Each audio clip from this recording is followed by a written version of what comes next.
या कथेची सुरुवात होते एका शहरात राहणाऱ्या सुशिक्षित कुटुंबापासून. आता रमेश हे त्याचं बदललेलं नाव आहे. हा एक यशस्वी व्यावसायिक होता.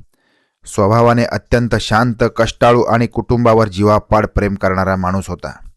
आणि याच व्यस्ततेचा फायदा घेऊन कोमलच्या आयुष्यात एका तिसऱ्या व्यक्तीची एंट्री झाली होती. तो होता विक्रम, रमेशचाच दूरचा नातेवाईक आणि व्यवसायातील भागीदार. दिवस जात होते. कोमल आणि विक्रम यांचं प्रेम आता एका वेड्या आणि हवहवशपणात बदललं होतं. जोपर्यंत रमेश जिवंत आहे तोपर्यंत आपण कधीच एकत्र भेटू शकत नाही. आणि त्याच क्षणी कोमलच्या डोक्यात असलेल्या पत्नीच्या नात्याचा पूर्णपणे अंत झाला होता. ज्याने तिला जगातील सगळ्यात सुख दिलं होतं त्यालाच संपवण्याचा प्लॅन ती आपल्या प्रियकरासोबत रचत होती. झोपेच्या गोळ्यांमुळे त्याच्या शरीरात ताकद नव्हती.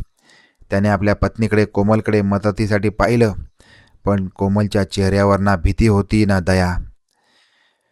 ती शांतपणे आपल्या पतीला रक्ताच्या थारोळ्यात तडफडताना पाहत होती. संशयास्पद वाटल्या. ती म्हणजे घरात जबरदस्तीने घुसल्याच्या काहीच खुणा नव्हत्या. मग चोर आला कुठून? आणि दरोडेखोर इतक्या क्रूरतेने एकाच व्यक्तीवर 15 ते 20 वार का करतील? हा दरोडा नसून वैयक्तिक रागातून झालेला खून होता.